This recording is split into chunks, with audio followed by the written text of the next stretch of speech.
Alrighty, it's Tuesday 27th. Let's dive into Minnesota and the goings on.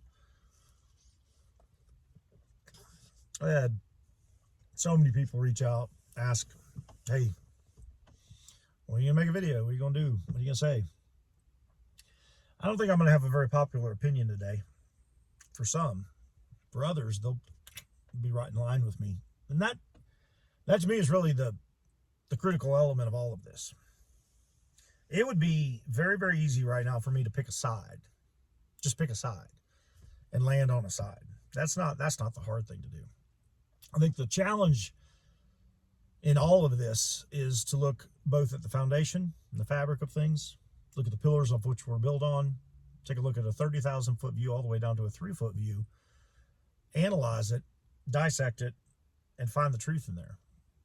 Right now, it's very challenging for a nation because if all you're doing is looking at one side of the facts, then you're going to agree with whatever those facts are if you're on that side. That's never healthy. That's never a good thing. It's two teams pretty much in any sporting event. You're going to root for one or the other unless you just don't care about the sport and you're going along, somebody gave you a free ticket and you're indifferent.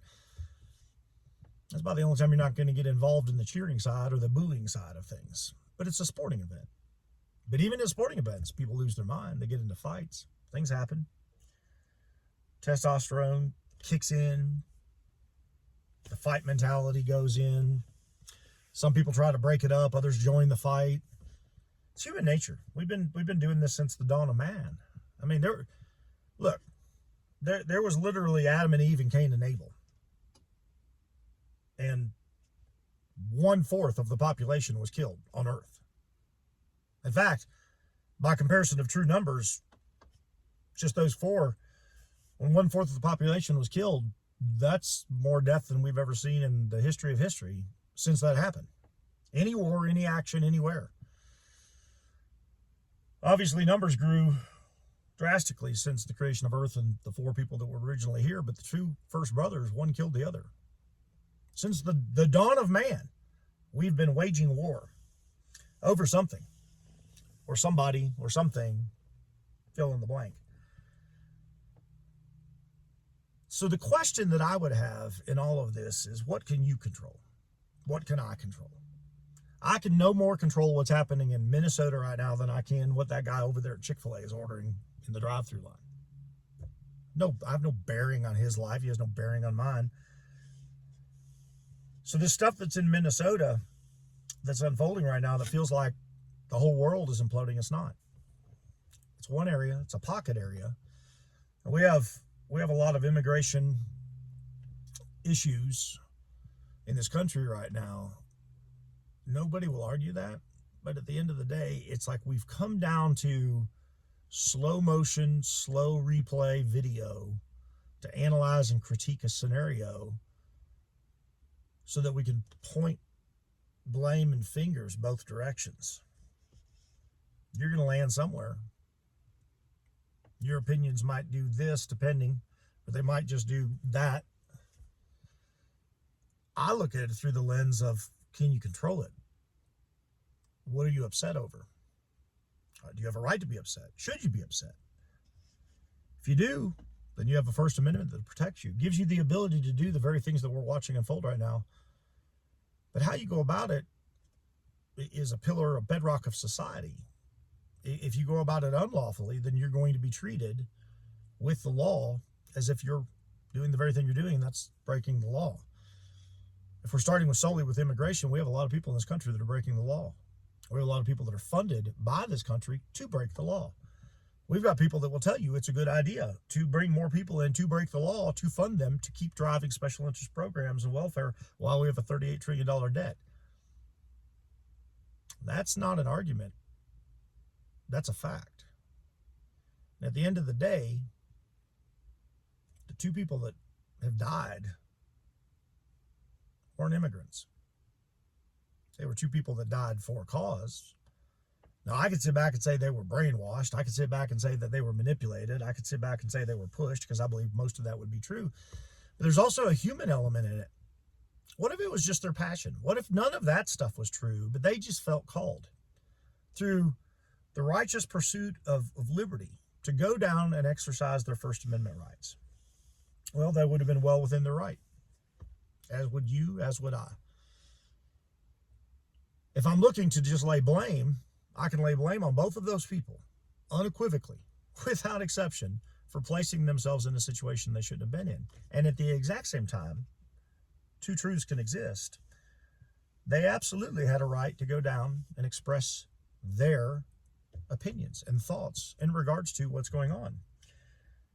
Where it all went sideways is when they injected themselves into scenarios using some degree of protest in the middle of a roadway. At a bare minimum, if I go to no other factors other than that, I've watched the videos, I've read the context from just about every angle, I've seen all the slow motion footage. It is undeniable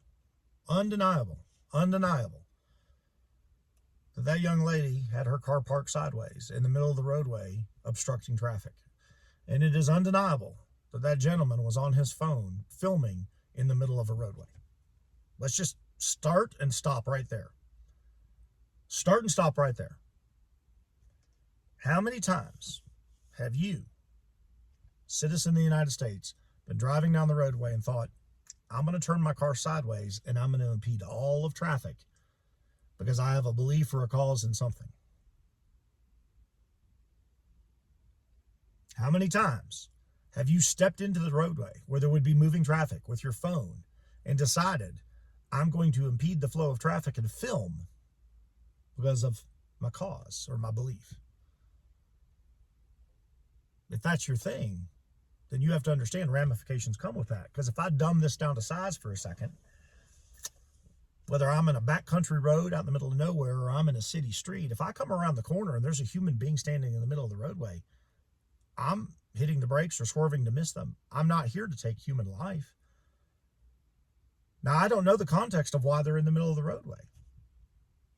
I have to surmise that inside of a second or two, max, to determine what are the next steps I need to take.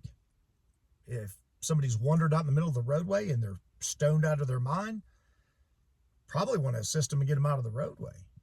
If somebody's injured and they're seeking help and they're trying to flag me down, probably want to stop and help them. If I come around the corner and the guy's got a gun and he's pointing it at my car, I might accelerate. In fact, I probably would accelerate. 3 different scenarios, all with somebody standing in the middle of the roadway, and it all is dependent on what happens next. Their actions dictate my reactions. And right now, we have at least 2 actions that have dictated reaction. Now, we can extrapolate this out in both directions and get into all the footage. I'm not going to, and I'll tell you why. The footage speaks for itself. I don't need to roll that dog over and kick it.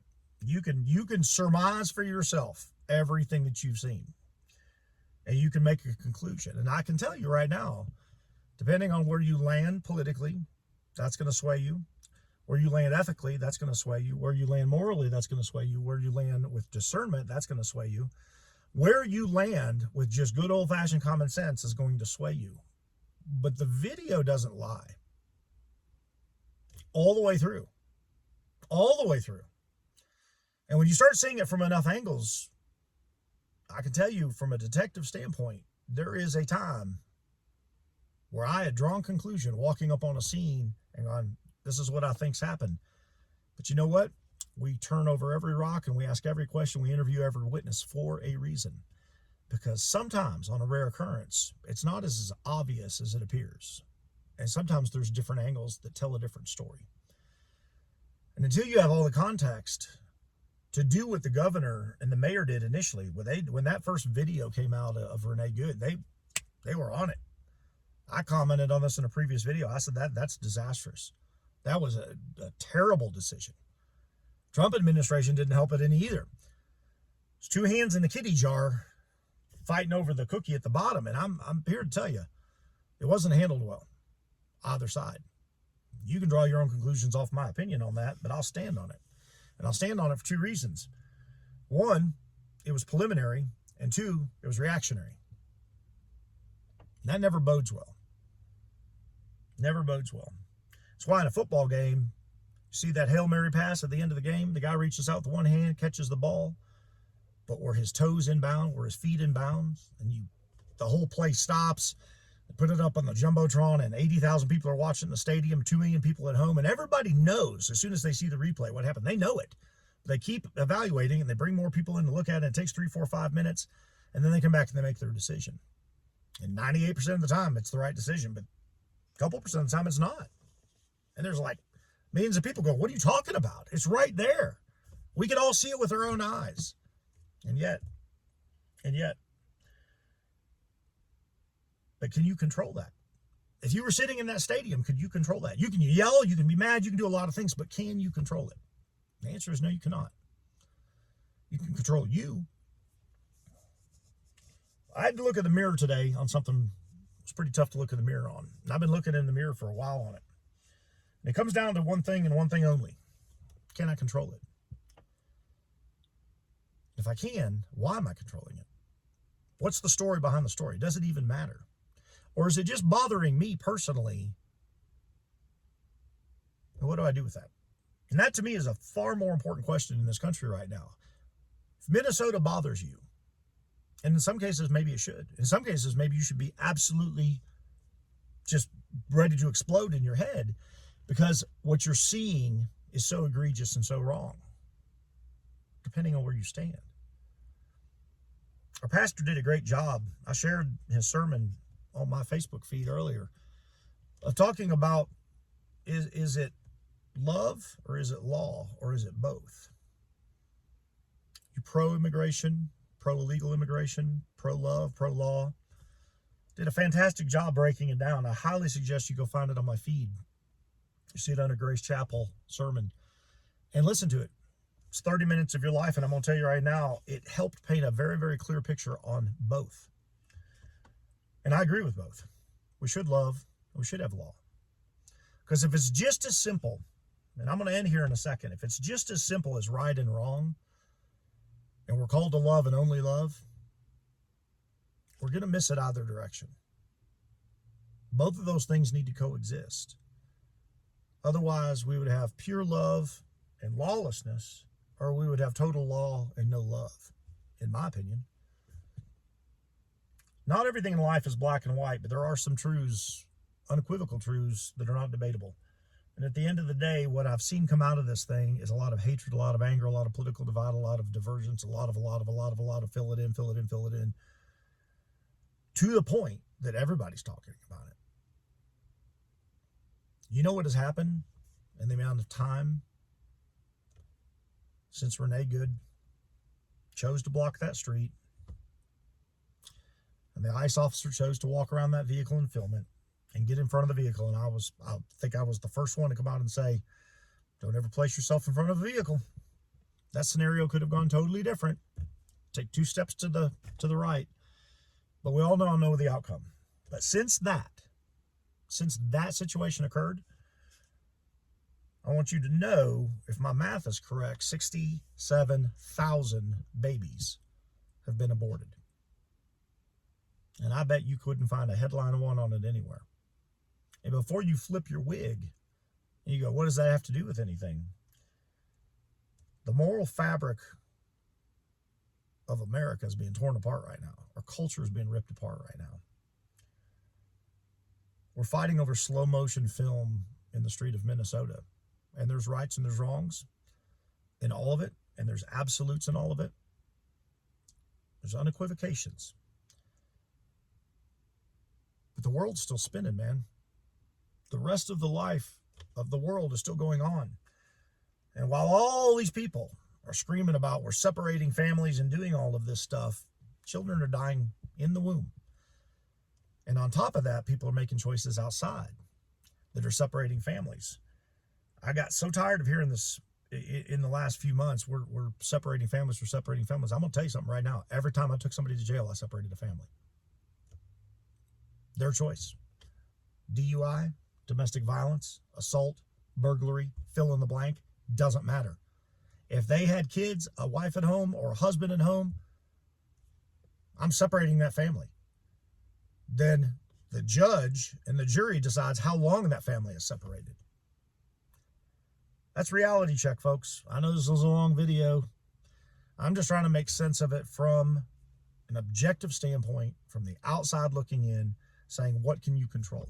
What should you be involved in? Look, I'm not saying, I want to be very clear, I'm not saying people shouldn't be upset on either side of the political aisle, but how we go about it matters. How we go about it matters. I'm going to 2.0 this down the road after more plays out. This was my long-winded explanation today, and if you stuck with it from beginning to end, thank you. If you didn't, that's fine. But here's the deal. Since I made this video, time-wise, 4 more deaths, 4 more abortions occurred. I'm sorry, but I'm not sorry. We're killing children, and we're arguing about people making stupid decisions, both directions. And we're going to war over it, when we should be asking ourselves, in my opinion, what's the greater good to be done here? What's the greater good to be had here? A united front against the killing of innocent children? Or 2 people that knowingly, willingly, and intentionally made bad choices to go in the middle of a roadway, and then other people that made decisions that ended in the loss of life? And I'm here to tell you, there's going to be accountability that's going to land both directions. And we're going to keep splitting as a country until we start really looking at the moral fabric and what is eroding underneath us that is creating so many of these bad decisions, starting with the womb. Peace out. More to come.